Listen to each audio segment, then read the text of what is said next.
Okay, meron tayong tawag si Mrs. De Guzman from Antipolo. Ay, ma'am, long time no. Hello, Sardi. Good evening. Good evening po. And good evening to the good gentleman, your visitor. Yes. Good evening. Actually, it calls my attention yung mga discussion ninyo. It's about the education Yes, opo. dito sa atin. Opo. And napansin ko lang kasi my daughter is in third year nutrition and dietetics somewhere in University in Manila. What I notice is yung nutrition is all about nutrition, right? So, nagtataka ko, bakit may mga subject is not related to nutrition? Oo nga. Parang it's so odd na nasasayang lang yung time and Tama.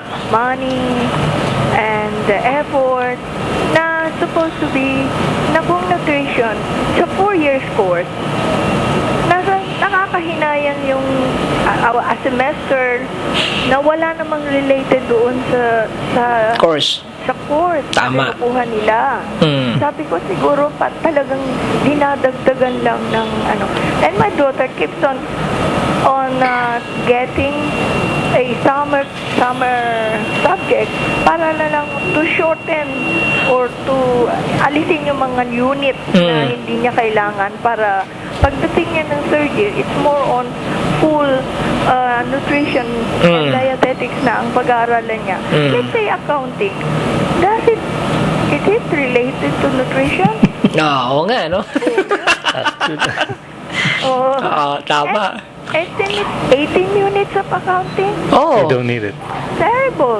Kaya sabi ko, bakit kaya? And I can't even ask who na makapagtanong. Pero narinig ko nga sa programa nyo, it's all about education. Why not? Okay, maganda po. Maganda po yung And ano. one thing, your good gentleman is based on the U.S. Yes.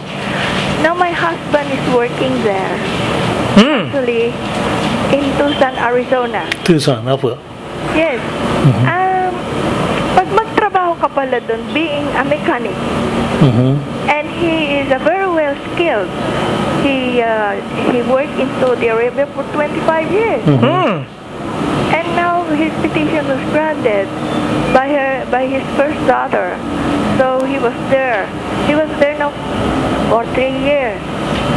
Now he's working. I cannot tell where he works. No, it's just a secret. In spite of taking an ASD, actually it's already 5 ASD, a certificate, so that he could be qualified as a mechanic. But then, it looks like the discrimination is still going on. You got it right. There's some states still in the US na meron pong ganon. Pero definitely po sa diverse states like California, very diverse po yan. Nevada, very diverse. Tucson, hindi po masyado. Arizona. So, meron pa pong ganon na discrimination po doon. Yes. Florida, okay po sila, open sila, pero karamihan po doon Hispanic. So I would suggest kung makaka-move siya doon sa lugar niyo. California. Yeah. Pwede siya doon. And look at you, ha? And actually, the lifestyle in Tucson is not that as high as in California. That's the big difference. But the thing is kung ASC na siya na 5 level, maganda na po may konti pong kaalaman dyan sa mga pagmimekaniko po dyan dahil yung isang anak ko po yun sana kinuha. Pero malaki po ang kikitain niya kung level 5 na siya. Yes, level 5. And the only thing is, since he's senior, he's 62 years old. Well, Blessing age mother. Oh, yeah. Yeah, isa pa rin po yun, lalo na doon sa area niyo doon sa ano. But going back to the education para po doon sa anak niyo, I definitely do agree because the system of education that we have and is still in the US were done in the early 1900s. So ang gusto po nila is well-rounded ang mga estudyante, so they know a lot of different classes, though it won't really they don't really need it in a way. Like we said, ano po siya, dietitian, why does he need Nutritionist. accounting? Or nutritionist. Ah. She doesn't need accounting. So, ngayon po, sa Amerika po, lalo na po sa private schools, they're given in exchange for all those units, because there's a required number of units para magkaroon ng bachelors by the Department of Education sa US. They're changing the classes into a more realistic classes. Kung nutrition ang kinukuha mo, so definitely classes will be more on nutrition. May mga ganun po, specialized school ang tinatawag po doon. Yes, I've heard about that since my husband keeps telling me. Dito lang sa atin, sana mabago, no? Yan, tama. Sana magkaroon ng improvement na sa halip na it is a bachelor degree. Excuse me. And it's 4 years. It takes a long time. And besides, hindi lang yun. Kukuha pa sila ng board. Kaya nga sabi ko, sayang yung mga nakalipas na mga months na yung semester na may mga subjects na hindi naman related. But then anyway, thank you for the explanation. Thank you, Ms. De Guzman, for your call.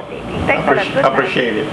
Okay, thank you very much. So, yun nga. So, maraming pa rin sistema dito sa ating bansa na ang mga kinukuhang kurso ay maraming ipinapatong na mga subjects na hindi talaga kailangan doon sa course. Malaki bang epekto nito sa sistema ng edukasyon natin? Malaki ang epekto sa atin, though.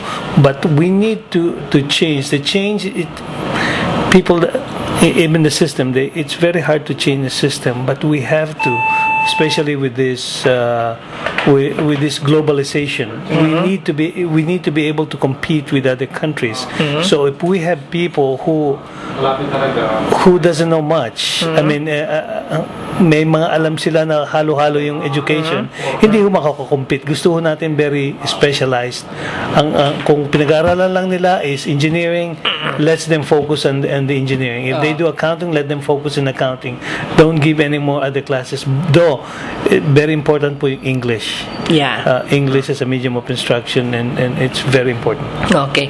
There's a text here, good halimbawa, no? Magandang halimbawa, our 100% Filipino solution, full electronic election system, walang patong at kotong ang COMELEC. Kailangan ang Smartmatic na foreign group para may 500 million na advance for the voice. Ayan. For the voice. I don't want to comment on that. Let Engineer Arthur. Ako yung accounting, importante siguro yun dahil kung malalaki sweldo, baka madaya sila sa tama. sweldo nila. At least ang basic accounting lang. Okay, si Engineer Jun Manda from Paranaque. Engineer, magandang gabi sa'yo.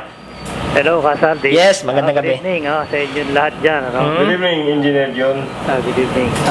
Well, dito sa talagang napaka-importante yung edukasyon, Kasi lately, nakalagay nga rin sa business world, na kung saan bumababa yung at the same time, apektado yung productivity niyan, So, siguro sa atin nga, ang kailangan talaga dito tulungan yung parang community-based, bayanihan.